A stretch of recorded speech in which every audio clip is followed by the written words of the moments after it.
આ જુઓ, ગુજરાતના સુરેન્દ્રનગરની એક અનોખી કળા. પહેલી નજરે તો એવું જ લાગે ને, જાણે કાપડ પર કોઈએ સુંદર મજાના મોતી ટાંકી દીધા હોય. પણ આ છે ટંગાલિયા વણાટ. ચલો, આ અદ્ભુત હસ્તકળાની દુનિયામાં થોડું ઊંડા ઉતરીએ. આ ડિઝાઇનને જોઈને મોટા ભાગના લોકોના મનમાં પહેલો સવાલ આ જ આવે કે ભાઈ, આ કોઈક પ્રકારનું ભરતકામ હશે. આ જે ઉપસેલા ટપકા દેખાય છે ને, જેને દાણા કહેવાય છે, એ સોયદોરાથી જ ભર્યા હશે, ખરું ને? પણ ના, અને આ જ તો ટંગાલિયાની અસલી જાદુગરી છે. આ કોઈ ભરતકામ નથી. આ એક એક દાણો, એક એક ટપકું કાપડ વણતી વખતે જ હાથથી દોરાને વાળીને બનાવવામાં આવે છે. એટલે કે આ ડિઝાઇન કાપડનો જ એક ભાગ છે. કોઈ પ્રિન્ટિંગ કે ભરતકામ કરતાં આ કળા ઘણી જુદી અને જટિલ છે. કોઈપણ કળા પાછળ એક કહાણી તો હોય જ છે, અને ટંગાલિયાનો ઇતિહાસ તો બહુ જ રસપ્રદ છે. એની શરૂઆત થઈ હતી એક પ્રેમકથાથી, જે બે અલગ અલગ સમુદાયોના મિલનની સાક્ષી છે. ચાલો આ વાર્તા જાણવા માટે સીધા 700 વર્ષ પાછળ જઈએ. તો વાર્તાનો નાયક હતો ભરવાડ સમુદાયનો એક યુવાન. હવે ભરવાડ એટલે પશુપાલનનું જ્ઞાન તો એના લોહીમાં જ હોય. એની પાસે હતું ઘેટાનું ઊન, જે કાપડ બનાવવા માટેનો એક ઉત્તમ કાચો માલ. અને વાર્તાની નાયિકા હતી વણકર સમુદાયની. એના હાથમાં વણાટનો હુન્નર હતો. એ કળા હતી. એ બરાબર જાણતી હતી કે દોરાના તાણામાણામાંથી એક સુંદર કાપડ કેવી રીતે તૈયાર કરવું. હવે એ સમયમાં આંતરજ્ઞાતીય લગ્ન તો સ્વીકાર્ય નહોતા. એટલે જ્યારે આ બંને લગ્ન કર્યા તો તેમને બંને સમાજમાંથી કાઢી મૂકવામાં આવ્યા. પણ એમના આ મિલનથી કંઈક અદ્ભુત સર્જાયું. એક નવા સમુદાય ડંગાસિયા અને એક નવી કળા ટંગાલિયાનો જન્મ થયો. ભરવાડ યુવાનના ઊન અને વણકર કન્યાની કળાનો અહીં સંગમ થયો. તો હવે એ સમજીએ કે આ કળા આટલી ખાસ કેમ છે. એનું મુખ્ય કારણ છે દાણા વર્ક. આ જ ટંગાલિયાની સાચી ઓળખ છે, એનો આત્મા છે. આમાં રસપ્રદ વાત એ છે કે કારીગર જ્યારે કાપડ વણતા હોય ત્યારે જ ઊભા દોરા પર હાથથી રંગીન દોરાને એવી રીતે વાળે છે કે એક નાની ઉપસેલી ગાંઠ બની જાય. આવી હજારો ગાંઠો મળીને એક આખી ડિઝાઇન બનાવે છે. દેખાવમાં બિલકુલ મોતી જેવી લાગે, પણ હકીકતમાં એ કાપડનો જ એક હિસ્સો છે.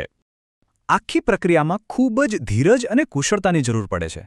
કારીગર પરંપરાગત ખાડાવાળી સાળ પર બેસીને કામ કરે છે. અને નવાઈની વાત તો એ છે કે આટલી જટિલ ડિઝાઇન માટે કોઈ ગ્રાફ કે છાપકામનો ઉપયોગ જ નથી થતો. આખી ડિઝાઇન કારીગરના મનમાં જ હોય છે અને સીધી સાળ પર જીવંત થાય છે. શરૂઆતમાં ટંગાલિયાનો ઉપયોગ ભરવાડ અને રબારી સમુદાયના પહેરવેશ માટે જ થતો હતો, અને દરેક વસ્ત્રનો એક ખાસ અર્થ અને પ્રસંગ હતો. જેમ કે રામરાજ જેવો ભારે કામ નવવધુ પહેરતી, તો ચરમાળિયા જેવું સાદું વસ્ત્ર વિધવા સ્ત્રીઓની ઓળખ હતું. આ બતાવે છે કે આ કળા એમની સંસ્કૃતિ સાથે કેટલી ઊંડાણથી વણાયેલી હતી.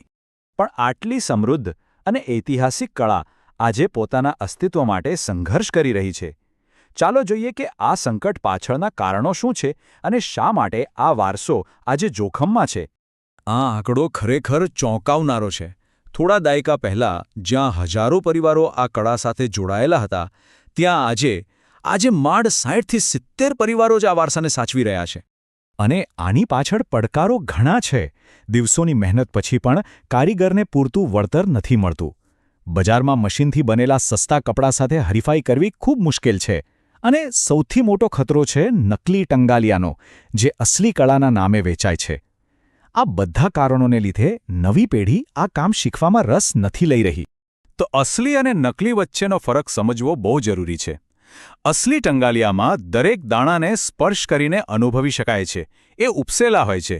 જ્યારે નકલીમાં એ ફક્ત એક પ્રિન્ટ હોય છે, બિલકુલ સપાટ. એક હાથથી બને છે જેમાં અઠવાડિયાઓ લાગે છે, બીજું મશીનથી જેમાં મિનિટો લાગે છે. એક વારસો છે તો બીજી ફક્ત નકલ. પણ હજુ બધી આશા ખતમ નથી થઈ. છેલ્લા કેટલાક વર્ષોમાં આ કળાને બચાવવા અને એને ફરીથી જીવંત કરવા માટે ઘણા સારા પ્રયાસો થયા છે. આ સફરનો એક મોટો વળાંક આવ્યો 2009માં, જ્યારે ટંગાલિયાને જીઆઈ ટેગ મળ્યો.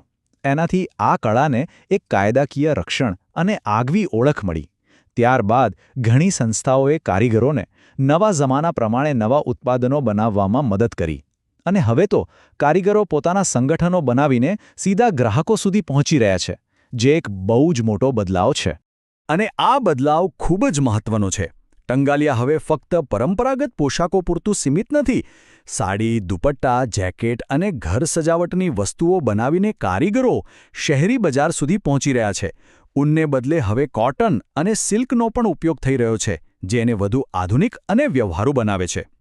તો આ બધા પ્રયાસો પછી ટંગાલિયાનું ભવિષ્ય કેવું દેખાય છે અને આ અમૂલ્ય વારસાને જીવંત રાખવામાં આપણે સૌ કેવી રીતે મદદ કરી શકીએ? આ વાત બિલકુલ સાચી છે.